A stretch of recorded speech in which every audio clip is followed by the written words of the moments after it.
Jangan naruh fotonya Khalifah, Wali Songo. Kita percaya kepada kekuatan kita sendiri, saudara sekalian.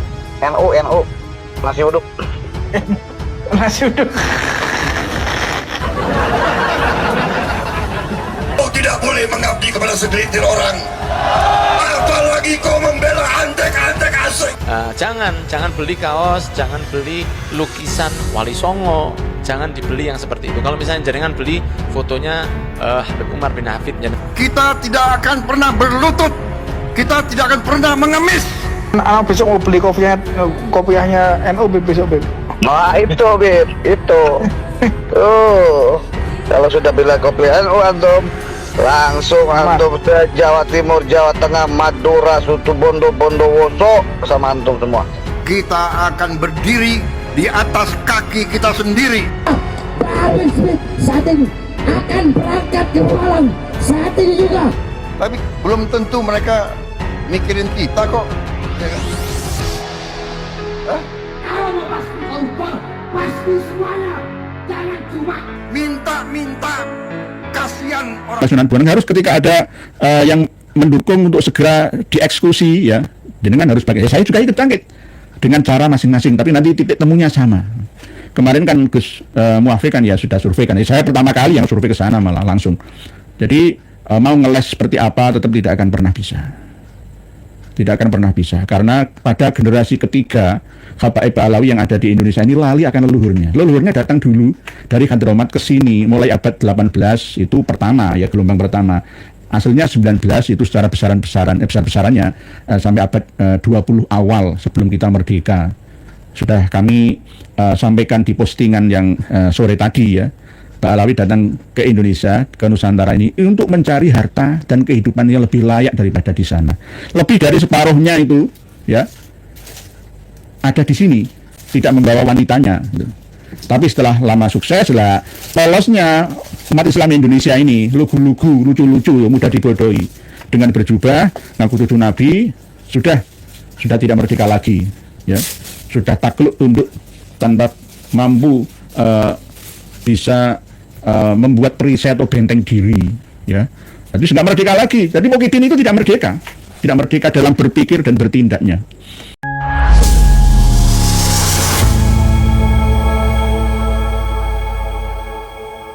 Assalamualaikum warahmatullahi wabarakatuh. Bismillahirrahmanirrahim. Alhamdulillahi rabbil alamin. Wabihi nasta'in ala umuri dunya waddin. Wassalatu wassalamu ala ashrafil anbiya'i wa imamil mursalin Sayyidina maulana Muhammadin wa ala alihi wa sahbihi ajma'in. Qala Allah ta'ala fi kitabihil karim. A'udhu billahi minash shaytanir rajim. Bismillahirrahmanirrahim. Qul hal yastawi alladhina ya'lamuna wal ladhina la ya'lamun ama yatadhakkaru ulul albab. Wa qala Rasulullah sallallahu alaihi wasallam, man yuridillahu bihi khairan yufaqihu fid din, amma ba'd. Yang kami hormati, yang kami ta'zimi, para pemirsa dan pendengar semua dimanapun berada, semoga senantiasa bertambah kualitas dan kuantitas kebahagiaannya. Semoga di usia yang ke-80 tahun kita merdeka ini ditambah lagi nikmatnya, berkahnya, rahmatnya oleh Allah Ta'ala kepada kita semua, seluruh rakyat Indonesia, sehingga mampu dalam sisa yang ke-20 tahun menuju tahun 2045 yang akan datang, kita mempersiapkan diri dengan sumber daya kemampuan kita, sumber daya manusia diiringi dengan dukungan dari sumber alam yang ada di sekitar kita. Kita tidak sesuai dengan apa yang pernah disampaikan oleh sebagian dari saudara kita, 2030 kita akan sirna menjadi sebuah bangsa, lebur, hancur, menjadi sebuah bangsa yang berdaulat, adil dan makmur. Karena kita merdeka ini atas berkat rahmat Allah Ta'ala, maka kita selayaknya sebagai bangsa yang berketuhanan yang Maha Esa. Tetap memohon kepada Allah Ta'ala agar senantiasa kita dibimbing, terus diberi kekuatan lahir dan batin untuk memakmurkan rakyat kita, mensejahterakan dan menghantarkan pada peradaban manusia yang tertinggi di muka dunia, di muka bumi kita. Kita malam hari ini akan berbicara tentang makna dari 80 tahun kita merdeka, namun masih belum sepenuhnya keadilan sosial merata bagi seluruh rakyat Indonesia. Arti kemerdekaan yang sesungguhnya yaitu bagaimana ya ini? Kemerdekaan atau istiqlal, lepas dari penjajahan belenggu. Terkadang penjajahan itu, imperialisme atau kolonialisme itu tidak hanya berasal dari eksternal kita saja, terkadang juga dari internal kita sendiri. Lepas dari penjajahan Belanda, Jepang, kita malah diterima oleh penjajah yang bagai serigala berburu domba. Jadi sistemnya itu siapa yang paling mampu memiliki kekuatan finansial, kekuatan intelektual, kekuatan spiritual, dia akan menjajah orang yang di bawah levelnya. Sama seperti misalkan kiai menjajah santri, kiai menjajah jamaahnya. Itu bisa juga pejabat menjajah rakyatnya. Parlemen, anggota parlemen menjajah pemilihnya. Bupati menjajah pendukungnya, sama-sama. Jadi penjajahan itu bermacam-macam sebenarnya. Oleh sebab itu penjajahan di atas dunia harus dihapuskan itu. Alasannya tidak sesuai dengan peri kemanusiaan dan peri keadilan. Tidak harus sama. Adil itu tidak harus sama. Sama seperti ketika kita memiliki 3 orang anak yang berbeda usianya, sekolah atau kelasnya, maka ketika kita mengasih uang saku pun ya tidak boleh sama. Tidak boleh sama. Kalau sama itu berarti tidak bijaksana. Adil itu ya bijaksana meletakkan sesuatu pada tempatnya. Kemerdekaan yang sesungguhnya itu ya itu, bukan sebebas-bebasnya semau-maunya, ya tidak. Kekuatan bukan hanya jaga kita saja, yuk panjenengan semua. Di platform media sosial kita ada Facebook ya, ada TikTok, ada Instagram, ada apa lagi? Ya selain YouTube juga. Ayo, ketika ada video yang membackup Ba'alawi atau Mukibinnya atau yang mau merusak sejarah bangsa kita, yuk kita serang bersama. Kita serang bersama. Mereka punya ahli IT, kenapa kita tidak itu loh. Kita secara manual ya punya kan senjata di tangan kita. Jadi hasil keberhasilan dari perjuangan kemerdekaan bangsa 80 tahun kita ya, terhitung tahun 45 sampai sekarang ini ya, tergantung panjenengan semua. Kalau perjuangan dulu mengangkat senjata, bedil ya, sekarang mengangkat HP kita. Mengangkat HP kita. Jadi perjuangan modern saat ini nggih. Panusa bangkit begitu nggih. Pak Jati Sekti. Asam lembut. Jadi nggih Panusa bangkit dari makam Basunan Bonang harus ketika ada yang mendukung untuk segera dieksekusi ya. Jenengan harus pakai. Saya juga ikut bangkit dengan cara masing-masing, tapi nanti titik temunya sama. Kemarin kan Gus Muafik kan ya sudah survei kan. Saya pertama kali yang survei ke sana malah langsung. Jadi mau ngeles seperti apa tetap tidak akan pernah bisa. Tidak akan pernah bisa, karena pada generasi ketiga Habaib Ba'alawi yang ada di Indonesia ini lali akan leluhurnya. Leluhurnya datang dulu dari Hadramaut ke sini mulai abad 18 itu pertama ya, gelombang pertama. Aslinya 19 itu secara besar-besarannya sampai abad 20 awal sebelum kita merdeka. Sudah kami sampaikan di postingan yang sore tadi ya. Ba'alawi datang ke Indonesia, ke Nusantara ini untuk mencari harta dan kehidupan yang lebih layak daripada di sana. Lebih dari separuhnya itu ya ada di sini, tidak membawa wanitanya. Tapi setelah lama sukses lah, polosnya umat Islam Indonesia ini lugu-lugu, lucu-lucu, mudah dibodohi. Dengan berjubah, ngaku cucu Nabi, sudah tidak merdeka lagi, ya, sudah takluk tunduk tanpa mampu bisa membuat perisai atau benteng diri, ya. Jadi sudah merdeka lagi. Jadi Muhyiddin itu tidak merdeka dalam berpikir dan bertindaknya, tidak merdeka. Jadi katakan merdeka bagaimana? Kalau kamu jadi orang kaya, dekat dengan Habib kamu akan dindawiri, dipeloroti. Kalau kamu pintar, dekat dengan Habib tambah bodoh. Contoh, Kang Mas, adik Ustaz Abdul Somad itu kan ya kelihatannya kan ya dai yang sudah lama terkenal di seantero Indonesia ya.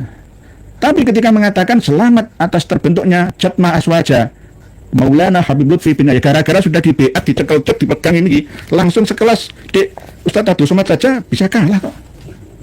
Terlena, nggak waspada kok. Ini yang sekelas Dek Ustaz Abdul Somad lah, sekelas Ustaz Adi Hidayat seperti apa? Macam-macam. Katanya menemukan kitab Manuskrip yang usianya 200 sing nulis apa? Habib padha. Saya sampai sekarang itu masih ditantang ya. Katanya saya ini kemeruh ya. Habib Alwi bin Thohir Al-Haddad Mufti Johor Bahru Malaysia memiliki manuskrip Tabaqatul Khawas Gadabrus. Demi Allah, tidak akan pernah ada kecuali manuskrip aslinya ditulis ulang oleh tangannya dia, lalu dikatakan ini manuskrip asli Tabaqatul Khawas, tapi yang tulis dia ditambah-tambahi sendiri, dimanipulasi sendiri, ya. Ya sehingga penting, yang nggak sesuai dengan keinginan ya, bahkan kepentingan Habib Alawi corek saja. Nah, itu jadi kita harus hati-hati. Nah, sekelas Ustadz Adi itu juga tidak memiliki kewaspadaan, padahal pinter ya, pinter tapi keblinger ya. Nggak ada jaminan orang cerdas itu. Hidayah itu memang biasa menyertai orang-orang yang cerdas, tetapi mayyahdillah fala mudhillalah. Oleh sebab itu man yuridillahu bi khairan yufaqihu fiddin, kata Rasulullah itu tidak mutlak, tergantung. Snogogrenya itu ya cerdas, ya alim, alamah. Sama Van der Plas ya, gubernur Jawa Timur era Belanda ya. Itu juga pintar silaturahmi ke kiai-kiai kita, sama saja. Pak Jepti, Assalamualaikum. Banyak Pak Yai, mungkin masih tahap pembersihan, masih proses bisa tarik ulur seperti ajaran Mbak Alawi. Nggih, Pak Jeti, Pak Bambang Nuryanto. Kapan Indonesia akan terlepas dari koruptor, Yai? Padahal gaji DPR semakin melejit. Sebenarnya gaji DPR dinaikkan itu kan supaya tidak korupsi, tidak cari proyek-proyek yang lain. Tetapi nggak ada jaminan. Hakim digaji tinggi, jaksa digaji tinggi, ada jaminan untuk korupsi. Korupsi itu tergantung hukumnya. Hukum di negara kita ini harus tegas. Rampas semua aset-aset koruptor itu. Hukuman mati di Amerika juga sudah diterapkan di negara bagian ya. Di Jepang, di China, di Jerman, di negara-negara maju itu diterapkan. Yang lebih kejam itu malah justru China. Tidak hanya ditembak mati saja, disetrum listrik juga. Nah, Indonesia ini berbeda. Inilah kelemahan kita itu di situ. 1.000 triliun korupsi malah lari ke Singapura, aman di sana dapat perlindungan bilateral. Nah, ini kan ya nggak adil gitu. Di satu sisi seperti itu, di sisi yang lain ketika rakyat mencuri singkong gara-gara nggak mampu untuk bertahan hidup malah dihukum temenanan. Gara-gara ingin uji coba hukuman ya, pasal diterapkan, katanya nggak ada bedanya antara masyarakat kecil dan wong gede ya. Ini nggak sesuai dengan keadaannya. Inilah yang membuat kenapa Indonesia ini dicabut berkahnya oleh Allah Ta'ala. Sumber daya alamnya melimpah, tapi yang dicabut adalah berkah dari sekitar kita. Kenapa? Tidak hanya masalah kita jauh dari ulama ya, kita malah justru dekat dengan ulama. Lah ini kan ya sulit lah kita, kapan kita bisa menikmati sumber daya alam yang ada, yang diberikan oleh Allah Ta'ala kepada kita semua. Ayo dibagi bersama dengan sistem keadilan dan kebijaksanaan dalam permusyawaratan perwakilan itu. Nggih, Pak Gua, biasanya bulan September ada yang teriak PKI kok sekarang masih sepi nggih, karena sudah kalah. PKI itu di matanya dan di wajahnya sendiri. Memang menuduh kiai-kiai kita itu bagaimana? Karena nggak paham sejarah. Nah, ini kan ada usulan dari kiai-kiai seluruh Indonesia yang meminta saya untuk menyetop ya, pembelaan di Aceh Ubaidillah terhadap Rasulullah yang berasal dari Yaman itu. Bi Rasulillahi wal Badawi dan lain sebagainya. Di antaranya adalah sholawat Yamaniyah. Sholawat Yamaniyah itu ada di Simtud-Duror. Ada yang mengatakan ini karya dari Habib Ali bin Muhammad bin Husain Al-Habsyi ya, pengarang Maulid Simtud-Duror. Ini. Jadi halaman benar. Jadi sholawat Yamaniyah itu ada di Maulid Simtud-Duror, karya dari Habib Ali bin Muhammad bin Husain Al-Habsyi. Nah, ini halaman 86. Maulid Simtud-Duror fi akhbari maulidi khairil bashar wa ma lahu min akhlaqih wa ausofin wa siyar. Ini halaman 86. Kanjeng Nabi itu diklaim berasal dari Yaman. Di Aceh Ubaidillah kalau mau menampilkan hadis riwayat At-Tabrani, baca dulu tarikh Madinah Son'a ini. Ini. Tarikh kota San'a, Yaman Utara. Sana atau Son'a. Setiap daerah, setiap negara itu ingin menyanjung memuji negerinya sendiri, sama seperti Indonesia, berdasarkan ya hubbul waton minal imani, seperti moto kita di sini, tapi sebenarnya bukan hubbul waton minal iman, tapi hubbul waton minas syukri wasyukuru minal imani. Lalu ada hadis-hadis politik. Kalau kembali ke dalam kitab Tarikh Madinatis Son'a, justru Madinah sama Mekah itu termasuk Tihamah. Lah Tihamah itu termasuk Yaman. Coba ngomong kayak gitu sama pemerintah Saudi Arabia. Coba sekarang. Dulu ya Singapura itu Indonesia, Nusantara lah ya, Jawa, Malaya, Malaysia, ya bahkan sampai Brunei Darussalam itu milik Majapahit.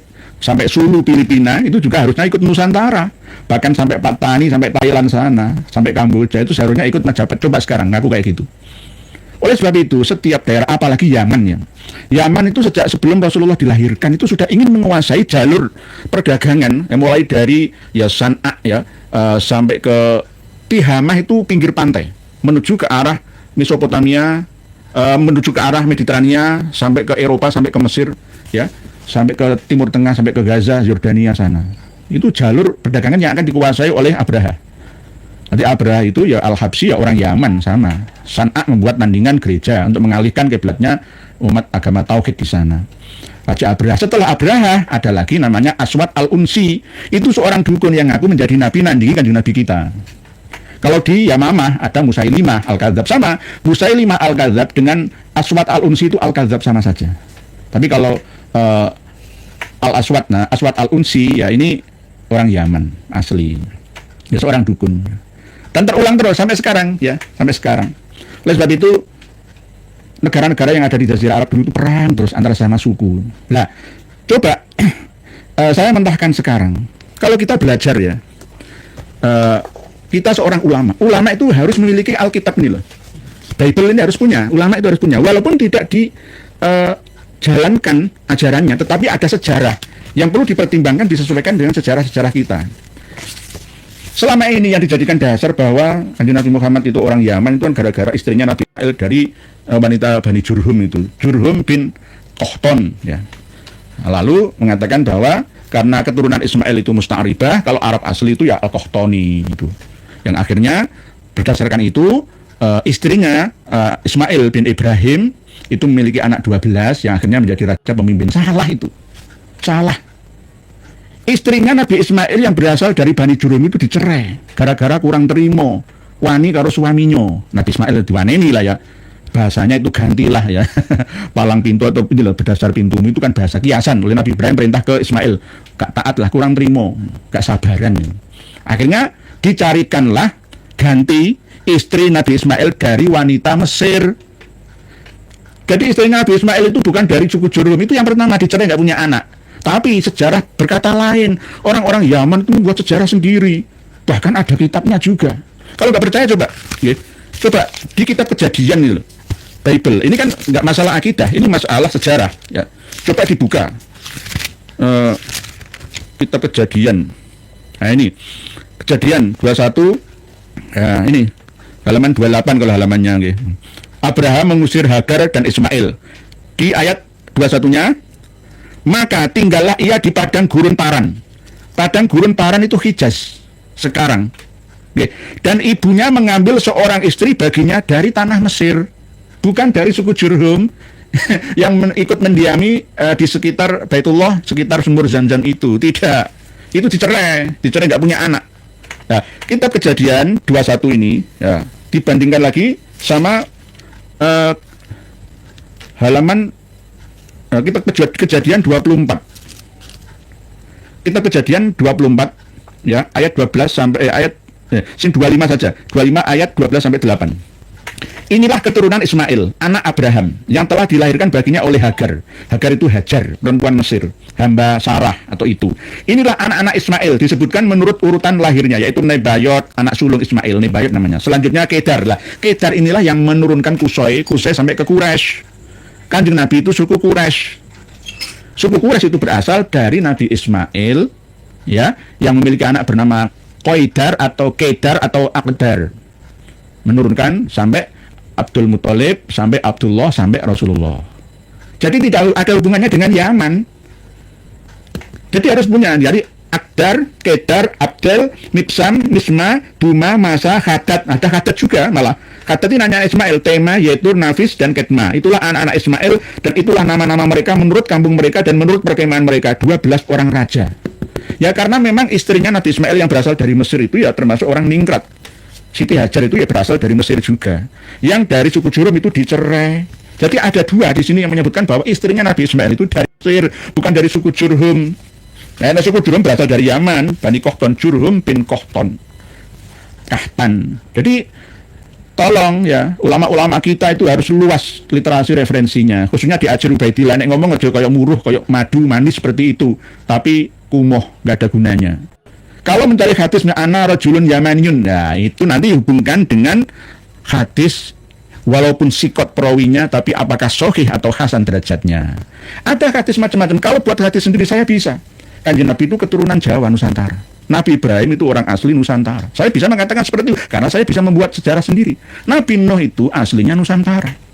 Nabi Adam itu leluhurnya juga dari Nusantara karena induk dari peradaban dunia itu berasal dari Nusantara. Ya saya bisa buat sendiri. Menurut sejarawan, mufasir, muhadis bahwa Sabak itu berada di daerah Yaman, sebelahnya Son'a, ya, di bendungan Ma'arib, ya, di sebelah utaranya Hadramaut sana. Itulah menurut mereka. Lah kalau menurut kita Sabak itu justru ada di Nusantara. Nusantara itu negeri Sabak. Nah, saya bisa membuat seperti itu. Semua akan mengunggulkan negerinya masing-masing. Jadi orang-orang Yaman itu mengarang kitab Tarikh Madinah Hadramaut. Tarikh Hadramaut itu ada 5 macam. Tarikh Madinatus Son'a, ada Al-Iqlil Al-Hamdani dan lain sebagainya. Jadi nanti ujung-ujungnya coba baca sejarah sebelum adanya turunnya Al-Quran, hadis, ada kitab-kitab ijma' qiyas dan sejarah-sejarah kita. Kalau nggak percaya tanya ke Prof. Manahim Ali. Kalau tidak percaya lagi tanya langsung ke Vatikan sana. Istrinya Ismail itu dari mana? Nggak ada perbedaan pendapat masalah ini karena ini sejarah, ya sejarah. Dan saya juga memiliki catatan yang berasal dari sejarawan Muslim juga bahwa benar memang tidak ada hubungannya dengan wanita Jurhum, istrinya Nabi Ismail itu dicerai, diperintahkan cerai oleh abahnya Nabi Ismail. Lalu dicarikan oleh Siti Hajar. Siti Hajar kan juga berasal dari Mesir, dicarikan wanita dari Mesir sana. Lalu memberikan anak bagi Ismail 12 raja pemimpin. Jadi Nabi Ismail itu ya bahasanya bahasa Ibrani, belajar bahasa Arab itu dari orang-orang Bani Jurhum. Tapi akhirnya keturunan Ismail menjadi Arab Musta'ribah namanya. Jadi Arab yang asli memang berasal dari Yaman aslinya. Nah kalau kembali kepada sejarah peta lama, ya memang Tihamah itu ya Mekah, Madinah itu ikut Tihamah, dan Tihamah itu ikut Yaman itu dulu. Nah kalau sekarang ngomong kayak gitu, coba pakai hadis ini, kamu akan dikaploki sama pemerintah Arab Saudi. Sama dengan sekarang ini, coba kita berada di sidang ASEAN, ya Asia Tenggara, negara-negara Asia Tenggara. Harus kembali, Borneo itu penuh milik Nusantara. Dulu Brunei Darussalam itu ditaklukkan oleh Majapahit. Bahkan Kesultanan Sulu, ya, Filipina, Mindanao itu ikut Indonesia. Coba sekarang, ayo ngomong kayak gitu. Ya, ya akan terjadi perang saudara. Lah, dulu memang begitu. Jadi dulu sampai sekarang, Yaman dulu dengan Yaman sekarang juga beda. Jadi Hadramaut itu bukan Yaman dulu, Yaman. Yaman itu Yaman Utara kalau sekarang, mulai dari Yaman sebelah barat, ya. Aden itu. Bahkan kalau kita berbicara Aden itu termasuk adalah 3 di antara kota yang terlaknat. Dan kota yang paling barokat jannat itu malah justru ya Son'a itu di antaranya. Ada di sini. Di Tarikh Madinatus Son'a. Semua akan memuji daerahnya masing-masing. Oleh sebab itu kalau di Indonesia ada orang nyanyi ya tarim itu langsung turunkan saja, larang. Kamu lebih cinta Indonesia atau lebih cinta tarim? Itu aja. Lagu ya Son'a. Perang saudara Yaman itu. Perang saudara. Nggih. Jadi inilah pentingnya kita untuk menambah literasi. Kadang-kadang ya males ya mencari referensi. Memang ya itu tadi adil dan bijaksana nggih Pak Sepatu. Semua tergantung amal perbuatannya. Wa an laisa lil insani illa ma sa'a itu tidak hanya di akhirat saja, tetapi juga di dunia. Tergantung amal soleh. Amal soleh itu kerja kerasnya. Amal soleh itu tidak harus secara spiritual saja, tetapi juga secara finansial. Kita harus bekerja keras.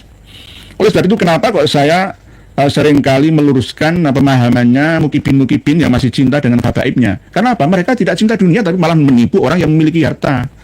Males bekerja. Angan-angannya itu dunia itu terakhir. Ini zaman akhir. Zaman akhir. Akhirnya orang tidak semangat bekerja. Tapi dia butuh biaya. Akhirnya menipu lainnya. Dawiri lainnya. Atas dasar agama. Kalau sukarela nggak apa-apa. Profesional kerja nggak masalah. Gitu loh. Insya Allah sudah cukup buat punya uang 5 miliar itu. Tapi bagi orang yang serakah, ya sama seperti dulu tujuan dari Habaib Alawi dari Hadramaut Nusantara itu ya karena keserakahan yang akhirnya tidak berkah. Tidak berkah. Jadi kesenjangan sosial itu secara hukum alam, ya kausalitas itu tetap ada. Cuma jangan berlebihan. Harus yang kaya menolong yang miskin, yang pandai menolong yang belum mengerti. Jadi sama-sama gitu. Sing and moon. Sudah Pak Baladun Thayyibatun Warabun Ghafur, tapi dalam lingkup ya internal, belum sampai secara global di Indonesia. Okay. Enak zaman sekarang hidup. Zaman kerajaan dulu itu nggak bisa Pak Sing Enmun. Sampai kaya langsung dirampok, dipateni sama orang. Bengi dikepung sama penjahat langsung dibantai keluarga. Dulu tuh begitu. Kalau sekarang kan nggak enak. Di villa aman, di hotel aman. Sepenting halal cara mendapatkannya. Itu, okay. Pak.